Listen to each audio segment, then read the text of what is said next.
All right, good afternoon, everyone. It is such a pleasure to be here and to see so many familiar faces and so many new faces, and it does often just feel like a reunion to get all the people together in one place that care so deeply about Connecticut and about our infrastructure and our systems and our people, most importantly, so that we can be as successful as possible as a state and as a community.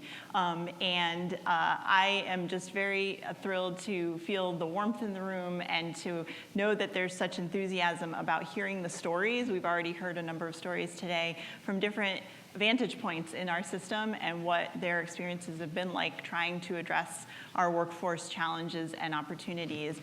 And a highlight of this summit, which is now an annual event, is to hear from our youth firsthand about the experiences that they've had and the journeys they've taken to get to where they are. And their journeys are just beginning. So this is very much the start of the chapters. And we, as a planning committee, we talked a lot about making sure we had representation from lots of different youth-serving organizations and programs that support youth and models in our school system that are really innovative and creative about thinking about building those pathways, starting in our K-12 system, which is something we are strongly advocating for early and often. Since this is going to be a conversation about each of the 5 individuals here, we're going to hear about the pivotal moments, milestone events, and supports, specifically human supports, that have gotten you to where you are so far, and again, just the beginning. And we're also going to be, in turn, as a community, as we think about workforce strategy, hearing from their perspectives to inform the design and delivery of what we are providing for young people going forward so that we can retain our young people here in Connecticut and also as simultaneously diversify and elevate our workforce. So I'm really excited to just jump right in. So we're going to get started by, I'd like to ask each participant to say your name, where you are currently in your journey, and one word to describe how you feel about where you are right now. So Aaron, starting with you. Thanks, Shannon. Hey, everyone. My name is Aaron Charles. Currently, I'm a student at UConn's Doors. I'm studying computer science, and while studying, I'm also an IBM co-op working in threat intelligence as a developer. One word to describe my career and how I feel about it is agile. Because I work in the tech industry, you have to be quick on your feet, and so that's the first word that comes to mind. Good. Adrian. Hi, everyone. My name is Adrian Henry. I am currently a junior at CCSU, and while I'm in school, I'm also working at a small family company, manufacturing company called ReadyCT's Manufacturing. I would say one word that describes my journey is intriguing, going through all my schooling from high school to now, and going through working in tours at different companies, seeing the different paths manufacturing has to offer is very interesting and very good to see. Hi, everyone. My name is Randy Ramden. I am currently a senior at Waterbury Career Academy. I am enrolled in our health sciences pathway. I'm aspiring to become a cardiothoracic surgeon, and I believe one word that I can use to describe not only my past journey, but my future journey is confident, because I feel confident and supported on where I'm going and the people that are behind me with that. Hello, everyone. My name is Shamir Ramsing. Currently, I'm a student at Weaver High School. I'm a senior, and I aspire to be a firefighter. Right now, I'm an explorer, so I'm in training to be an actual firefighter. One word I would say is just quite fun, yeah. Fun? Good afternoon, everyone. My name is Moise Zebi. Right now, I'm a union carpenter at Local 326. One word that I would use for myself would be interesting, because every day I'm always learning something different at work, and the work is different every day. As of right now, I am building a bridge, so I'm always learning something new and willing to learn something new. Thank you all. So very wide range of experiences and backgrounds, and we're going to just go a little bit deeper. So I want to pick up where you just left off, Moise. When you think about back on high school, you went to Kinsella High School in Hartford. Did you imagine that this is where you would be now? And if not, what were you expecting, or where were you thinking you were headed? No, I didn't think I was gonna join the union because I've seen videos and they told me it was hard to get in the union, but that didn't really stop me. My main goal was actually to do better for my family in general, so I always kept trying and was very, I forgot the word, like never giving up. Persevere, yes, thank you. I was persevere to do better for myself and my family I've created, so there was no stopping once I had a little one. Once you had your eyes set on your path, that's Yeah. awesome. Oh, and my path, yeah. Sorry about that. And Adrian, thinking back to your high school experience, did you expect that this was where you would be a few years later? Yeah, even just going before that, I never thought I would be going into manufacturing. I always wanted to be a medical scientist because I've always loved STEM, but the high school I went to Cheney Tech. I didn't even know that school existed until they came to my middle school and they started showing us all the trades they offered. And I was like, wow, I didn't know that was an option for me to do, especially in high school. So I didn't expect to be going into college and finishing and being a manufacturing engineer. So they're definitely different than what I thought I would be doing. Wonderful. And Randy, can you talk a little bit, now that you are currently a high school student, what has sort of, looking back even earlier, because one of the things we're thinking about in terms of pathways is how soon does it start? When you think about your middle school years, can you talk a little bit about what maybe set a course for you, or what maybe changed from what you thought you'd be on as a path as a middle school student? Yeah, so in middle school, I wasn't 100% sure on what I wanted to do. My dad, he was in manufacturing, and he always told me, if you want to do it, go for it, and the opportunity's always there. So I explored manufacturing, I explored IT. I thought I wanted to be a computer science major, and I went in, I did robotics, I did the Go IT work, creating apps, and I just never saw myself in those shoes. And I believe it was counselors from Waterbury Career Academy that went to my middle school, came, introduced themselves, and they introduced the health career pathway, and I realized, medicine is what I want to do. Did a little more of research on my own, and then when I got to Career Academy, they did exploratory classes for your first freshman year. We went through all 4 exploratories: the manufacturing, IT, education, prep, and health sciences, and I found a love for health. So I went down that road, yep. Awesome. And has there been a specific experience you've had at Waterbury Career Academy that has kept you staying that course? Freshman year, kind of going up in the health floor, because we're all separated by floor, manufacturing being on the bottom, IT, education prep, and then health on top. Just walking through that floor and seeing everyone in scrubs and all of the equipment that we have in the rooms, from the PT equipment to the health displays all over the floor, it blew my mind, and I just kept craving more of that. So the visual. Yep, the visual. Visual stimulation. Yep. That's wonderful. Shamir, you mentioned your interest in firefighting. That's right. And I'm curious if there was one moment that was pretty key to you setting your eyes on that pathway. So, I used to work with the Boys and Girls Club, helping kids, and it was really fun being around them. And I actually found that more interested because before I wanted to be in business, I was more into math, but I didn't really want to stick with it, and I didn't want to stick with school. So I ventured out, and I want to do something more physical because of my wrestling that I did. So I decided to be a firefighter. I thought it was really cool, yeah. And what steps are you starting to take to advance that goal? So Fire Explorer currently, and I've already put on my gear, so yeah. We're just going along. I'm doing the fire program in Hartford currently, so The First Responders Youth Yeah. Academy. So there's a program with Hartford, the city of Hartford, in partnership with police and fire called the First Responders Youth Academy that gives students kind of a rotational exposure to first responder professions. And it's a really great partnership with the city and with fire and police. And it lets you do a little bit of everything. So then you get that flavor. And so that's something you're looking to do this coming summer? right. Okay, great.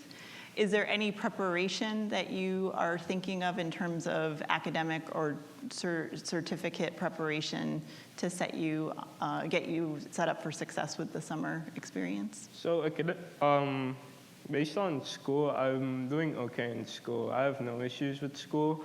I just need to get my certifications. I need to do CPR and other items that comes with being out there and being physically prepped. But other than that, not at the moment, no. So you're feeling pretty ready? I am. Awesome. So Aaron, you graduated from the only official P-Tech school in Connecticut at Norwalk High School, which is a unique model. So if you could talk a little bit about how the model works, and then how did you take advantage of it as a student? Yeah, absolutely. So the P-Tech model is honestly one of the greatest things that's ever happened to me. Essentially, you're a student like any other high school, except you can work towards an associate's degree upon graduation, so it's a dual enrollment high school. You start taking college classes the summer after your freshman year, literally, so you're right into that. And if this is the path that you really want to follow, you take these classes both during the summer and during the year, and you can work towards a degree in 3 options. At least those are the options that are offered at P-Tech: software engineering, mobile development, and web development. So I decided to go with the software engineering route. I loved coding ever since I was little, and so that was just a natural fit for me. And I knew that it was going to be a challenging thing. I mean, being a high school student is difficult as it is, and then deciding to hop on that journey and graduate with an associate's degree is a huge commitment, but I thought it was worth it in the long run, so that's what I wanted to go for. And then how does it tie to career?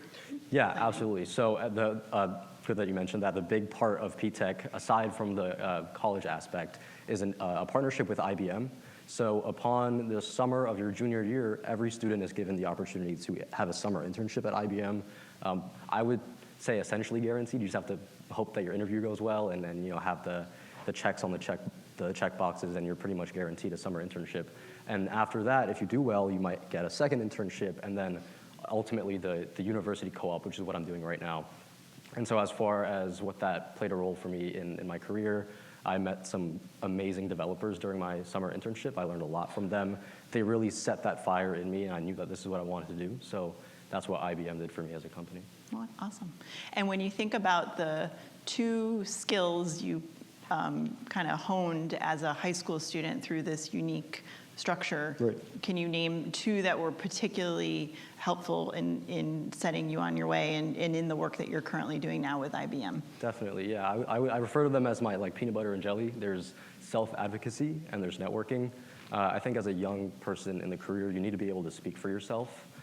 There definitely are such things as handouts and connections and people that can fast track your career, but truly no one's really going to do it for you. You need to be able to talk about yourself in a manner that's employable, and then that's paired with networking and communication. You need to be viewing everybody that you meet as a possible connection and seeing what they have to offer, because that's what it's all about. It's networking with people, it's making genuine connections. So I think those 2 things paired, I developed throughout my high school, really set me up for success afterwards. Great, thank you. Shamir, can you talk about 2 skills that you've been working on as a high school student that you think are going to help you out the most as you move towards your firefighting ambitions? Right. So patience is a very important skill to have, as you need to be able to wait and you need to be able to adapt, which is also my second skill. I need to be physically prepped, like I said, and I need to be aware and I need to be waiting for what's about to happen. So basically what's about to happen is just going through my trainings, just learning new skills, and I need to adapt to those skills as there are different things that are happening outside there that I need to be aware of. Yeah. So patience and kind of anticipation maybe of what might come down the road. Yeah. So, especially if you're going to be in a intense work environment when you don't know what might come your way. So that's very wise to anticipate. And you're talking a lot about, I hear a lot referencing kind of those employability skills, transferable skills that we heard from our keynote speaker this morning, Dr. Weiss. I'm curious if anybody can talk to specific technical skills that you found most valuable, specifically Adrian and Moise, in your jobs currently. What technical skills have been most valuable for you? For me, I would say problem solving. Because in manufacturing, what I do, I'm a CNC programmer and operator. So because this company's so small, I get a print and I go out and look for a stock and I make the program and I run the machines myself. So when you get the print, you have to think about what are you going to do first? What face are you going to make first? What side are you going to make first? What machine are you going to use? Because what you start with dictates what you have to do next. And if you start with a side that has too many cutouts, when you try to do the second side, you may not be able to hold it. You might have to create a fixture that you might not have needed to use if you just did the flat side first. So being able to problem solve is really key, especially in manufacturing. Did you acquire any certifications either at Cheney or now at CCSU? At Cheney, I did get some NIM certifications and OSHA 10, and then when I got my job, I got the Haas CNC operator certification. And did you feel those were sort of mandatory for getting your foot in the door with work, or have you used them and applied them firsthand in your workplace? Definitely, especially in high school, because I learned a lot of things with the certifications. It helped me learn and show that I knew what I was doing and I was learning what the curriculum was telling me to learn, and that I understood, and that helped when I got my job because they can see, oh, she knows how to read a print. She knows how to use a mill to make something. She knows how to use a lathe to make something. She understands what the job layout is. So I think that does help, yeah. So you could see the direct application of Yeah. what you learned. That's awesome. And Moise, how about you? What kind of technical training have you experienced once you graduated, or during high school, or once you graduated from high school? I would say networking. Okay. Before learning that, I wasn't really able to connect with a lot of people. I would let opportunities pass by. But now I'm able to walk up to somebody who's doing really good for themselves and try to learn from them. Like right now in the union, there's a lot of journeymans out there I can learn from to better my skills in the industry. So I'm always looking to learn and get to their level as I would do for somebody younger than me in the future. So as I learn those skills, I can give them to upcoming apprentices in the trade, and they can give it to other apprentices in the trade. So you're passing it along. Yeah, passing it. Can you speak to a person or an organization that kind of gave you that access and opportunity to like just to build the Yep. muscle around networking? Yeah, Student 5.0 or ReadyCT. They came to my school and offered some pathway to a better life and career, and I took that opportunity. And by me taking the opportunity, I was able to land a job in the union and connect with different people to help me get in the union.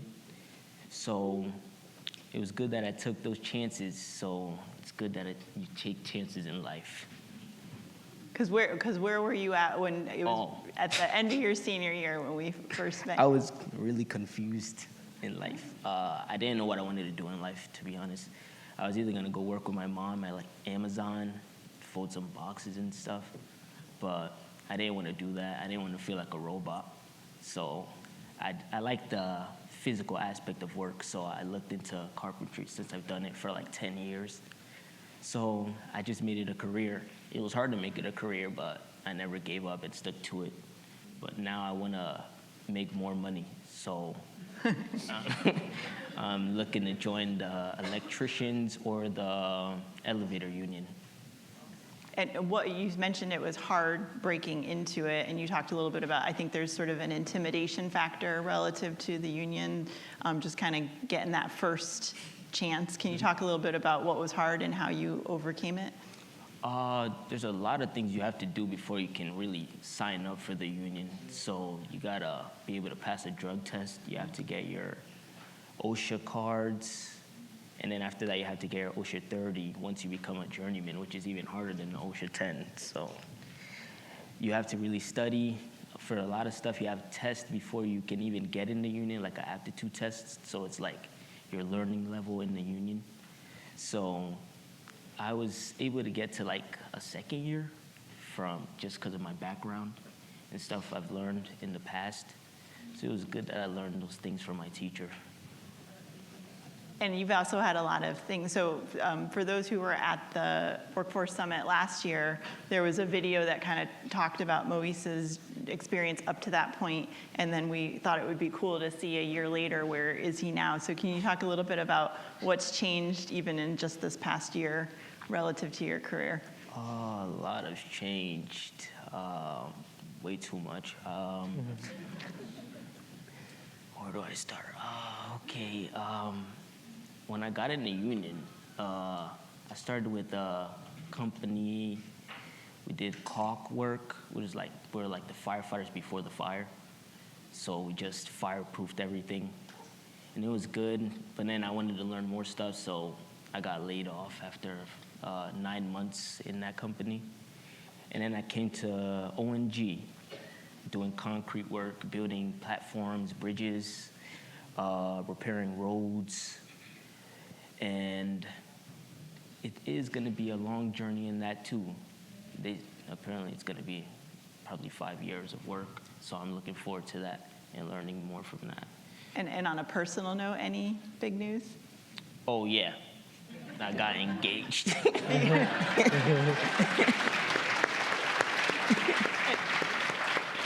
She's That's here her right as his there. guest. So having seen the journey, it's very cool. So congratulations, Moise. So Randy, I'm curious about just your experience thinking back again to a person or a program that really influenced some of these decisions that you've made, and because you definitely kind of shifted a little bit. Just if you could talk a little bit about. So in the health career pathway at Waterbury Career Academy, one of the classes that are offered is the Allied Health Professions class. And in that class, basically, you get to meet different professionals in the field of medicine, whether it be an ENT surgeon or a respiratory therapist. And one of the professionals that came in this one week was a cornea surgeon, Dr. Michelle White. I think the talk that I had with her was not life-changing, but it was definitely up there. I always knew I wanted to be in medicine, and I was kind of going down that route of, hey, I probably want to be a surgeon. And she just solidified that for me. Just having that real talk with her, her going through like what she's been through, going down that road, the rigor that's part of it, but also the reward that's part of it. I feel like you can't find that anywhere else, that one-on-one conversation. And it solidified me wanting to become a surgeon, but to others and my peers, it kind of like, I guess, put them on another path, and it made them realize that, hey, 8 years of schooling is probably not for me. So that was definitely a moment that solidified my decision. And have you stayed in touch with her? Yeah, we have like a small email chain going on back and forth. I just emailed her that about my acceptance into the UConn Special Program in Medicine and Yale in Columbia. So Can you wait?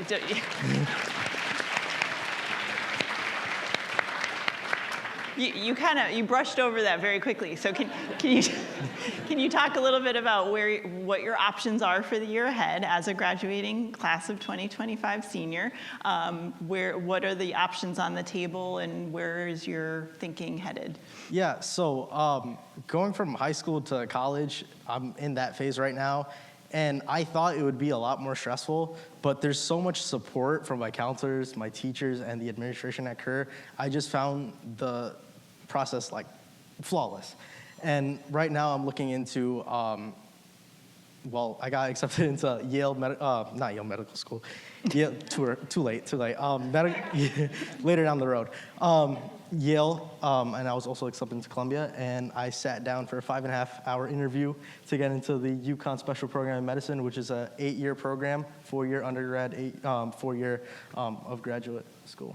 So, yeah. And what is factoring into your decision? Or you kind of said earlier you think you're leaning in one direction. So I'm leaning towards the UConn Special Program in Medicine, not only because it's closer, it works out for me personally, with me and my family, but in addition to that, I just found that UConn community so close to me already because I'm enrolled into the UConn ECE courses. For example, the UConn Chemistry Gen 1, Gen 2, UConn Calculus 1 and 2, our UConn Medical Terminology, the UConn Allied Health Professions, networking with people at UConn, people from the Waterbury branch, maybe like 5-6 minutes down the road. So I just found that's my community already. Yeah. And then in addition to that, last year I was able to go on a field trip to the UConn Health Center. And we went over kind of what happens behind the scenes when you submit any sample to be tested, so a blood sample, urine sample, and what happens behind the scenes at a medical laboratory, and it blew my mind. And are you a Huskies fan? Yes. It doesn't hurt, so. Yeah. I know there's a lot of champions and advocates in this room focused on dual enrollment specifically and thinking about what that means for a young person. And you've said something I haven't heard before, which is the community part, like the fact that you now have this early exposure to an institution, so it's made a glide path for you to make that an easier choice. Yeah. So I was curious. I know, Aaron, you've also had experience with dual enrollment. Can you talk a little bit about what that meant to you to be able to have that access as a high school student? Yeah, I think the clear thing for me was being able to have an opportunity that, well, one, a lot of people don't get, but two, I'd never put into my mind how much of an impact that was going to have in the long run. Like when I was a freshman in high school and they were talking about doing these college courses, these dual enrollment courses, I didn't know what that really meant. And then when I approached my senior year of high school, I started thinking about the finances for one, and you end up saving so much money if these credits, get transferred to these colleges. So that's one aspect. And then actually living that experience now as a UConn student where somebody asked me, hey, what grade are you in? I'm meeting somebody new at UConn. And I was like, it's complicated. And then I have to talk about it. I'm like, I'm a first year, I'm your age, but I'm graduating way earlier. It's such a shock to them. And so I'm living that experience now versus just having it in the back of my mind when I was starting off in my high school career. So it's done tremendous things for me. It's shown my ability to persevere through tough course load, which is something that if I hadn't developed in my high school career, then getting to college as a computer science major, which is known to be a pretty rigorous degree program, I wouldn't have been half as ready as I am with it. That's great. And tell me, you were mentioning that how soon could you graduate from UConn if you wanted to, and what are you actually thinking your timeline will be? Yeah, so my dream plan when I was looking into colleges my senior year was I'm going to get my associates in software engineering. I'm going to transfer all of them to UConn because some upperclassmen that I had known had gone that path. And they were like, oh yeah, just go to UConn for 2 years. You're out half the time. And this was my eyes went big and I was like, this is so awesome. And then I didn't think about the career and the job side of things I was going to be doing because I'm still working with IBM, dedicating 20 hours on paper. I end up working a little more, and that's a little hard to do when you're balancing a rigorous degree program. So in short, I wanted to graduate in 2 years. For prioritizing my own mental health and well-being, I'm picking the 3-year path, which is still a whole year early, and a peek into what my semester looks like, I'm taking 12 credits, which if you're comparing that to the regular engineering major, taking 17 credits, it's a lot more manageable for me while I'm still working. So I'm choosing that path. Yeah, and you just had options. Yes. It's fantastic. Yes, so, and what are you thinking post UConn graduation? Yeah, so I'm definitely considering just going straight into the workforce. My manager currently has expressed having a return offer, and the whole pipeline with how P-Tech is set up is essentially that. Like, you have options. Another option that I didn't really talk about before was if you do this P-Tech program, you don't have to go to college. There was a pipeline to go straight into IBM as a company with just a high school degree, and the associate's degree if you so choose. But I wanted to further my education, get a bachelor's degree, which is still possible. And so I'm just thinking of going straight into the workforce. A master's might be in sight for me, but I want to stay in the current domain that I'm in, which is in cybersecurity. I'll talk a little bit later about like my passions with ethical hacking and things like that, but that's what I want to stay in line with because that's what interests me at the end of the day. Can you say a little more about ethical hacking? Yeah, it's a little bit of a buzzword for a lot of folks. They're like, wait, are you doing something illegal? So essentially, ethical hacking is you're giving the permission via your company or another company to break into their systems and uncover vulnerabilities. And so I started off as a software engineering major, which is what I expressed earlier. And quite frankly, I just got bored of it. I mean, you're writing the same code, you're doing the same thing that other software engineers are doing. And so my dad, who has been pretty pivotal in my journey as well, he works in IT, and I went down this ethical hacking rabbit hole. I was like, hey, Dad, do I have your permission to take over our home network? And he was like, yeah, go for it. And so, I mean, this is the first time I've ever sat in this situation where I'm seeing all of the devices in our home. I can knock off the Ring camera if I wanted to, get the footage of it, and I have this power, and I'm just like, this is so cool. But I definitely do want to emphasize there is a bad path to go down if you go down that. But I mean, it was just amazing because I mean, this skill is so in demand. The companies are looking for this. And I didn't get that feeling with software engineering, which is like, if you see the job market today, I mean, there's software engineers everywhere. It's so competitive. Not a lot of people have that ability to break systems and uncover vulnerabilities and loopholes. So that's what I like to do. Yeah, so that's where I am. And probably a bit more kind of flies in the face of the automation trajectory we're on, where you could have a skill that's more problem-solving oriented. Absolutely. And, yeah. So For sure. that's great. So Adrian, can you talk a little bit, since you went through the CTech, the technical high school system, how did you decide as a middle school student that was the course for you, and what was your experience like in the technical high school, and what programming specifically did you feel was most valuable to you? So that started the summer before my freshman year of high school for me, because growing up, I was always into STEM. I was on code.org doing all the code games. I wanted the microscopes. I wanted all the science kits. I wanted all of it. And my mom noticed that, and she always tried to make sure she supported me in my journey of learning about STEM. So she signed me up for the Young Manufacturers Academy at CCAT, me, my sister, and my cousin. And doing that through the summer, that was my first introduction to manufacturing in Connecticut, and I enjoyed it so much. We got to do plenty of different things. We learned how to use Tinkercad to CAD. We used a 3D printer. We learned how to use the Lego Evo to code and make our robots move. We went to tour Connecticut Spring and Stamping, and going there and seeing how we manufacture things in Connecticut and seeing what manufacturing actually is what pushed me towards actually going to Cheney. And then the representatives at Cheney went to my middle school because I didn't know Cheney existed in the first place. I was just going to go to East Hartford High. So they came, and I saw that they had all these shops to offer, and I was like, I want to go there.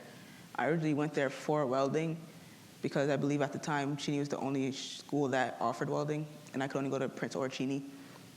So I went to Cheney, and then I loved that they make freshmen go through exploratory, which, if you don't know, it's when they make the freshmen go through every single shop in the school. So you do the 2-day first, you go to every shop for 2 days, and you choose your top 3, and then you go to those shops for 4 days, and then you choose which one you want the most. So being able to go through every single shop, I went to precision machining, and I told my friends, I was running the lathe, we were making a bat, and I told them, this is going to be my shop. This is what I want to do. Because being able to take a piece of stock and then, because we were using the manual machine, so I was turning it by hand. To be able to take that stock and turn it into something, I just thought that was so amazing. Because all we had was a piece of paper and a piece of metal. And then at the end of the day, it was a bat. I thought that was so cool. So then I was like, this is going to be my shop. And it was my shop. And I did very well. And I had the support of my instructors. which was amazing because during my sophomore year, junior year was when COVID happened. So then we were sent home. So having them want to see me succeed and push me to do good and see the good that I was doing in class and help me get my work-based learning job really helped a lot. And I do like that they offer work-based learning too, because instead of waiting until I was 18 and out of school to get a job, once I turned 16, my instructor was helping me find a job immediately because he wanted to see me get in the field. So being able to start working my junior year of high school at 16, I was able to get experience in manufacturing, and I'm still at that company today. That's great.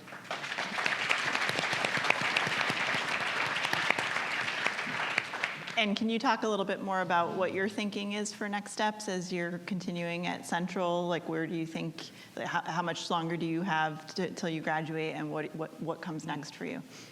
So I originally went to Manchester Community College to get my associates in manufacturing engineering technology, and I like that Connecticut did the merger of all the community colleges and state schools because it made it way easier to transfer over to Central Connecticut.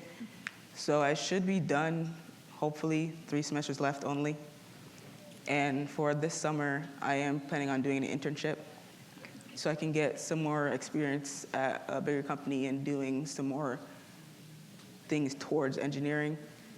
And then when I graduate, hopefully get a full-time job at some company doing manufacturing engineering. Great. In Connecticut? Are you looking? Yes, in Connecticut. Yes. Wonderful. Thank you, Adrian. So Shamir, Adrian just mentioned work-based learning, and I'm curious if you can talk about an experience you've had as a high school student that's given you that direct hands-on learning for your preparation for a career. So when I was a freshman, I did biomedical engineering. No, not engineering, just biomedical with bodies and working on crime scenes, learning about how people get into different conditions, how there are diseases that spread around the house. And now that I'm a senior, I actually got to put on my firefighting gear, not my personal one, just actual firefighting gear, which I thought was very cool towards that. And I think that the thought that came to me was it was only something that happens once you know people, once you're in these type of programs, and it feels like it's only something that happens once. It's something that's like amazing, because when we were kids, we see fire trucks and different emergency fields that come to our school, and we thought they're so cool. We want to be an astronaut when we grow up, but now we're like, we can be one of those people. So yeah. Because you can see it, and then you feel like it's attainable, right? It is obtainable, yes. That's great. Are there any experiences, and it's not too late because you still have a little time, but any experiences you wished you had had access to or want to have access to as a high school student? There are many, yes, but at the moment, this one is very crucial to me. I think it's the most important. I did miss out on some other programs I could have taken, but I was just too shy. I didn't know what I really wanted to be. And what turned that around? Just meeting my friends, really. So the reason why I even became a wrestler was because of my friends. They joined it, so I joined it. I didn't do any sports before that. I was very introverted. But then later on, I became more out there. I was having more fun. I was able to be more happier when I was around them and meet new people. I met my coach that way. I started playing video games in school. I became the esports captain. And this year, if I stayed in New Britain High School, I would have became the wrestling captain. So. And then, so just backing up a little bit, you started at New Britain High School and then transferred to Weaver. So you had that extra kind of kind of hiccup, shift and transition. So does that, but it seems like you've gotten back on track and have your eyes set on what you want to do next. I do. Is there anything you'd like to see offered at Weaver now that you're there as a newer student that isn't currently being offered? I think one thing I would say Weaver needs is mostly some more medical fields for the students, because I think there are students who want to do a lot of medicine and engineering and other more computer and scripting things, but it doesn't really explore to that area. It explores things generally, but not out there towards how they would actually want it. In New Britain, there's a lot of medical and healthcare that students can do, because we have CCSU and we have New Britain Hospital and Healthcare, so which are things that are very close to us. But now here we don't really explore all of that. So just having access to other pathway areas you'd like to see. Moise, anything you would have liked to have seen offered to you as a middle or high school student that you didn't have access to? Yeah, more pathways to success, because Weaver didn't really have nothing. Yeah. It was just production, drama, and I wasn't really into none of that stuff. I mean, I was into production, but I tried drama and I wasn't into it. I did do ballet, and I liked ballet. Ballet was nice. Then I stopped doing it, and then I just stuck with production, and production was what I wanted to do. But then they shut that down, so I just had nothing in the school no more. So I'm just looking to graduate. Great. So more variety and consistency, so it doesn't come and go. You want to know that you can count on it. If you could look back and talk to your 15-year-old self and give yourself some advice, Moise, what would it be? Find what you want to do early so you can retire earlier.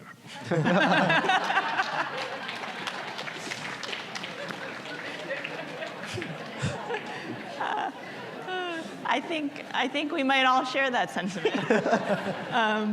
That's great. Randy, how about you? If you were to go and talk to your middle school self about, now that you know where you've landed and where you're about to head, what advice would you give? I'd probably say, don't be as scared as you were, because sometimes it just takes, a little pep talk or a little prep before you attack something, but don't hold back, give it your 100%, and, don't have any regrets. Okay, that's sage advice. Aaron, if you had some advice that you wanted to give yourself looking back to your P-Tech days, what would it be? Yeah, so at P-Tech, I was just given so many opportunities to meet professionals in the workforce, but unfortunately, the way I was viewing those opportunities were pretty selfish, in that when I met new people, I viewed these connections as just like stepping stones to get to somewhere that I want to be. And I think solely viewing it like that is, again, like I said, selfish. And you also don't reap the full benefits if you do it that way. Instead, what I've learned now, and the advice that I would give to my younger self, is to every connection that you're given, try to get to know them as a person and not like a professional in some industry that you could use to your advantage. Because I think the biggest skill, now if I actually go back to the first question you asked, aside from all the technical answers, being a likable person is just so important in the industry today. And so I think if you approach building connections and getting to meet new people as meeting a new friend, it'll do you more of a service than just meeting and just like, this is my connection that I need to exploit to get to where I want to be. Is that hard? One thing being a parent raising teenage children, I see challenges with just, first of all, COVID, that happened. Yeah. And then I think technology and the way that we are a screen-based society, has it been hard to overcome that as a young person? And what strategies do you use to be successful? Absolutely. I think, unfortunately, it was my freshman year of high school, which is the first kind of taste of high school that you get.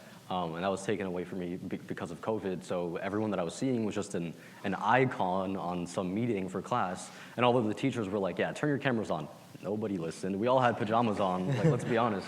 And so, I mean, just the environment that that's in, you're not developing a genuine connection. So it's easier to view it like that stepping stone thing that I mentioned. It's just like, oh, this is my classmate. You know, you're not seeing them face to face.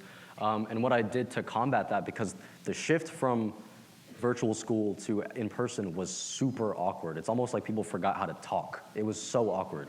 And so I think something important that I did was just be outgoing. Like, even if it's uncomfortable, try to get to know who's sitting next to you. It pays off in the end. And don't be afraid to talk to anybody. We're all people. We all want to help each other out, and that's what the ultimate goal is. Anybody else have thoughts about how you've overcome what might be a little outside your comfort zone when it comes to connecting and networking with other people? Yeah, when I was in school, I would see some kids sitting by themselves, and I'd always invite them to my table because I didn't want them to be, alone or eating by themselves. Just making new friends and stuff like that. I like to make new friends and meet new people, so I'm always inviting people to do something when I was in school, but now I'm just with my trio. So. But it sounds like you keep pushing, like you keep looking back and bring Yeah. people along with you. So Even at work too, there's some people that do stuff alone, and I'm just like, can I help you with something? Or always there to grab something for them, or help them get down from a ladder or something. Yeah. Because we're working really high, the ladder be shaking. Yeah, no, definitely. Please support the ladder. Yeah. That would be. So we are running tight on time, but we have a room full of adults, many of whom have a lot of great experience, a lot of influence and connection to some of the policies and the practices of our state. So if we can just go down the line and each of you make one request for the adults in this room that could help you or the larger population of young people in our state access and thrive with pathways. So Aaron, start with you. Yeah, and I want to preface this by just saying I have the utmost respect for professionals that have been in the industry for years. There's an objective benefit to being an experienced professional, but this is something that I've personally experienced, not only in the workforce, but just throughout life. And that one thing is ageism. I think it's a very real thing. I think a lot of people don't really talk about it, unfortunately. But, I mean, yes, we're young, but we're so capable. And I think if adults were just, a little more open-armed, we have so many benefits to our youth. Technology is one thing. We're pretty savvy, most of us. We can bring the trends into companies. I think that's another really important thing. So I think just being open-armed, stop viewing it as like an age thing or an experience thing. I think that ultimately will benefit a company. Great. Good piece of advice. Adrian. I would say to be flexible because we are the next generation and we have ideas and we are working towards becoming the best that we can be.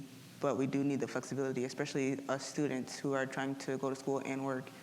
Me being able to be flexible with the work and choose my hours while I'm in school helps a lot because I can learn what I need to learn at school and take what I've learned and bring it to work and help elevate the company. As well as when I come in full-time during the break, then I can give them my all and bring more and more. So the flexibility really helps us be able to grow and succeed. Thank you. Randy? Kind of adding on to what you said, Aaron, keep your doors open. A lot of us here, I can speak for some of us up here, at a certain point in our early life, we didn't know what we wanted to do, right? So by keeping your doors open, we can go out and explore the fields that we're interested in and then make a decision based off of that. And with you guys having your doors open, teaching us, showing us the ropes, like we can excel a lot faster. Great. Thank you. Shamir? I just think that we should be patient and just maybe put our faith in someone and give them a try because we don't know what someone else is going through. So we want to be able to help that person and teach them. So just give someone a try and you'll figure it out together. Yeah. I would say always believe in your students. A lot of people need people to believe in them before they can do something or think that they can do something. With a little bit of belief, it can take them a long way in their career or in life, and they'll look back and be like, oh, this teacher believed in me or this parent believed in me, and it will always keep them going. So I know that this has been, even just being here on this panel has been a challenge and a stretch for some of you, all of you. I mean, public speaking is the #1 fear that people have in this world. So just want to give you such kudos for, first of all, you have a lot of ways you could be spending your Tuesday afternoon, and you chose to spend it with us. And you took the steps to be here. And I heard at the beginning, you talked about confidence, building a sense of agency, building a sense of advocacy, and you've all demonstrated that 110% just being here on this panel. And I just hope you also, that the audience heard, never underestimate the power of young people, because we see it every single day that we sort of think that, we'll like bring them in and do an internship and see if we can get some value out of it, but it probably will be more time that I have to spend than what I would get out as a benefit, and cannot be more wrong. These students, young people, you have such innovative ideas and such a fresh way of looking at things, and I don't know about everybody in this audience, but I certainly need that sense of optimism and hope about our future right now. So I just want to end with a very, very warm round of applause for every one of our panelists.